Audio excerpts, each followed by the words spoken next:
back to the channel. Today I'm going to be talking about breastfeeding. And what better way to talk about breastfeeding than to start the video off by breastfeeding. He was really hungry, so sorry guys. Okay, so let's start with when the milk comes in. I'm going to be looking down a lot because I have my notes here. I didn't want to forget to talk about something, so I make sure I wrote everything down. So if you see me looking down, that's why. So I have 3 children, if some of you don't know. I exclusively breastfed both of my boys. Samaris, who's my oldest child, I did formula and I breastfed her as well. But I stopped breastfeeding her around the time she was 5 months old. With Josiah, which is my second child, I started to do more research while I was pregnant, and I realized that I wanted to try to exclusively breastfeed, and I was able to be very successful with that. So I'm going to give you guys some information about breastfeeding, and I'm going to talk about some things that people don't usually talk about, or it's not really known. So if you're looking to breastfeed, or you already breastfeeding and you need some advice on things that you may not know about, you might want to continue watching this video. Okay, so we're going to talk about when your milk supply comes in. Now keep in mind that everybody's body is different, so this may or may not pertain to you. For me, when I had Samaris, my breast milk did not come in until 3 days after I gave birth. And I was really frustrated, and I was about to quit. So if you're dealing with that, do not quit. There's hope. When I gave birth to her in the hospital, I wanted to breastfeed. In the hospital that I gave birth to her at, they were really pro breastfeeding. So once I told them that I wanted to breastfeed, they were super excited, and they was not trying to give me any formula from that point on. When she was born, they put her right onto my chest and told me to try to breastfeed her. Nothing was coming out. And I know this because she was sucked for a second and then just stopped. So they gave me a breast pump, and I started pumping, and literally was pumping for 15 minutes, and 2 drops of milk would come out. So the lactation consultant was like, just keep pumping. Don't give up. The milk is going to come in. So they brought me a manual breast pump, and I kept pumping. And again, I will pump for 30 minutes to an hour and get not even 10 drops of milk. And it was really frustrating, but I was determined and I didn't want to give up. Although I knew she needed to eat. So I was like, I need formula. My baby hasn't ate. And they were like, no, just keep pumping. Finally, after a few hours, they gave me formula because they realized that she hasn't been eating. So unfortunately, she had to drink formula. And then the next day, the same issue. I'm pumping, nothing. By the time we was discharged, I still was very discouraged. So we went and bought a case of formula. We opened it. I gave her milk. And then by the time I got home, I'm like, you know what? Let me try to pump again. I started pumping, and my milk supply came in. And I was so upset because I had just spent money buying a case of formula. And it was already open, so it's not like we could return it. But if your milk supply does not come in right away, do not get discouraged. Keep pumping. Keep stimulating your breast. And eventually your milk is going to come in. Don't give up. So the next thing I want to talk about is cracked nipples and all the pain that comes with breastfeeding. Nobody talks about how painful breastfeeding is, but it is really painful. And I don't want you guys to get discouraged. This video is not meant to make you not want to breastfeed. I just want to give you the reality of it. So with Samaris and Josiah, I did not experience cracked nipples. But with Aramias, the first month I did experience cracked nipples, and they hurt so bad. And usually you get cracked nipples depending on how they latch. But he had a perfect latch, and for some reason my nipples were still cracked, and they were still cracked for about a month. The first month of me breastfeeding him, and then finally it went away. But the nipple cream, please purchase that because it helps so much. The next thing that is painful is contractions. So after you have your baby, your uterus is going to contract back to its original size. But when you're breastfeeding, it contracts at a faster rate, and you can feel the pain. So the contractions are not contractions like if you're in actual labor. They feel like period cramps, but 10 times worse, but not as severe as real contractions. But yeah, when you're breastfeeding and the baby latches, it's contracting your muscles, and you are going to feel pain. The next thing that's painful is clogged ducts, which can lead to mastitis. That hurts so bad. So I never experienced mastitis, but I've had multiple clogged ducts. And let me tell you, the pain is really bad.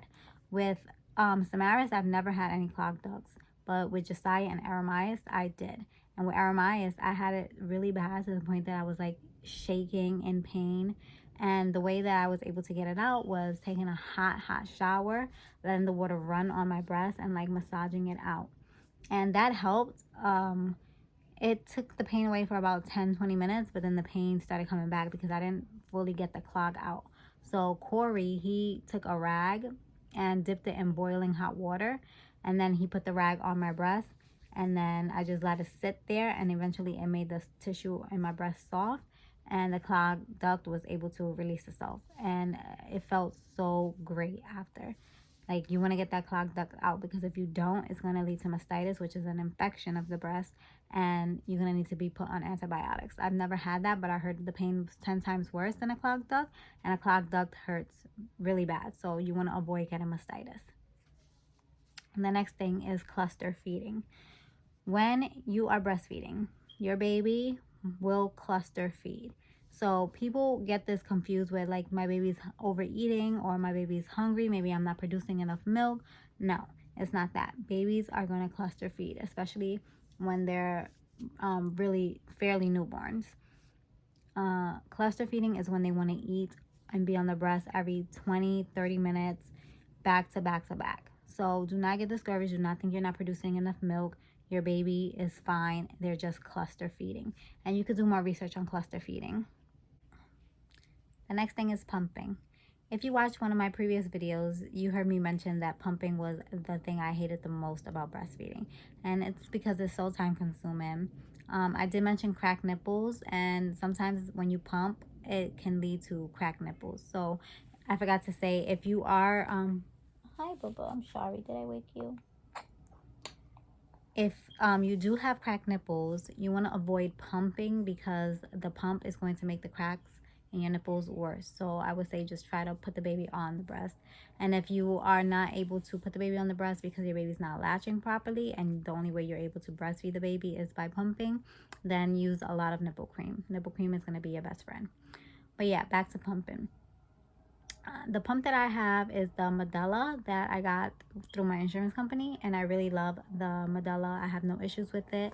But you want to make sure that you pump on the same feeding schedule as your baby. So I recently had a friend who is breastfeeding her baby, but only through pumping because she's having issues with the baby latching. She's pumping her milk.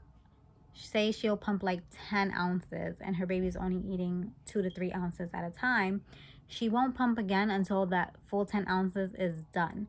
And she noticed that her milk supply was decreasing. And I told her it's because you're only pumping within increments of like 6 to 7 hours, when you should be pumping every 2 to 3 hours. You should be pumping on the same schedule as your baby, because your body is making milk according to your baby's feeding schedule.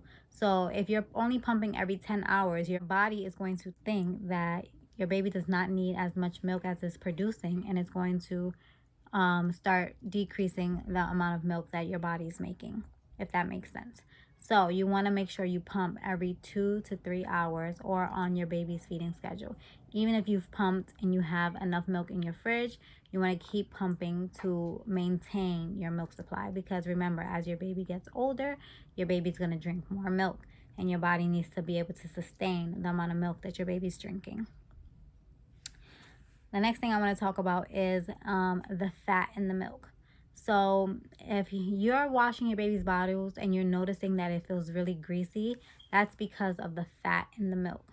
So a lot of women don't know this, and my partner actually didn't know this. He was washing the bottles and he's like, why does it feel so greasy? And it's because of the fat in the milk. If you're freezing your milk and then your baby like make some weird funny faces, is because of the fat, the way the fat refreezes, or you have high lipase in the milk. Sorry, you have high lipase. Am I saying it right? I don't know, I think it's lipase. And it makes the milk taste weird. So I don't freeze my breast milk at all, for that reason. And plus, I pump every day, so I just give him what I pump. Well, I leave it with the babysitter. So I don't have to freeze my breast milk. But if you freeze your breast milk and your baby makes weird faces, it's because of that. And no, the milk is not bad, so you don't have to throw it away. I heard that you could add a little bit of vanilla extract and it'll help the milk taste better for them. The next thing that people don't talk about at all is body odor. Let me tell you about body odor. Oh my gosh. When when you are exclusively breastfeeding, or breastfeeding at all for that matter, your underarms are gonna smell. And I don't really know why. The research that I got from it is because your body makes your underarms smell so that the baby can find your breast easier, if that makes sense. You know, your underarms are close to your breast. But let me tell you, deodorant does not work. Like, I mean, it'll work for a while, but eventually you'll still smell it. You'll smell like underarms. You'll also smell like sour milk, because your breasts are going to be leaking constantly, especially like the first few months of breastfeeding while your body regulates its milk supply. You're going to be leaking through your shirt, and your underarms smell. Sorry to say. Also, you're going to be super sweaty and hot. Like, I'm not a person who sweats, but I will wake up drenched in sweat. I don't do it anymore. He's already 7 months today, actually. But like the first, I want to say 1 to 3 months, I was sweating a lot. And you're going to be thirsty all the time. When you're breastfeeding, you're like, I'm talking about, I was chugging 2 to 3 bottles of water back to back, and then I was still super thirsty. So yeah, people don't talk about body odor and how you sweat a lot. And I don't really hear a lot of people mentioning how thirsty you are, but I'm just giving you that information. And again, everybody's body is different. You may not experience this, but a lot of women do. The next thing is all the benefits of breastfeeding. So I heard that breastfeeding reduces SIDS by about 40%. So that's something that's really good. The antibodies that's in the breast milk is really beneficial to your baby.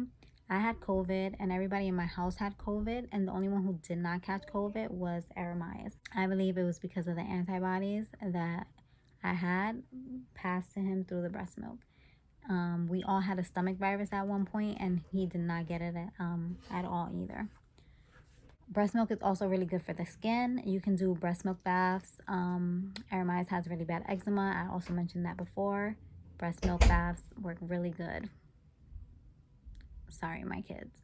Breast milk baths work really good for the baby's skin and for your skin too. Storing of breast milk, according to the CDC, breast milk is good in the refrigerator for up to 4 days. And then if you store it in the freezer, it's good for 6 to 12 months, preferably 6 months. And then if you leave it at room temperature, it's good for up to 2 hours. So that pretty much sums up my notes here. If there's something that I didn't mention and you have a question about, please leave a comment. I'll try to answer it to the best of my ability. I hope you guys enjoyed this video. If you did, please subscribe, and thanks for watching. Bye.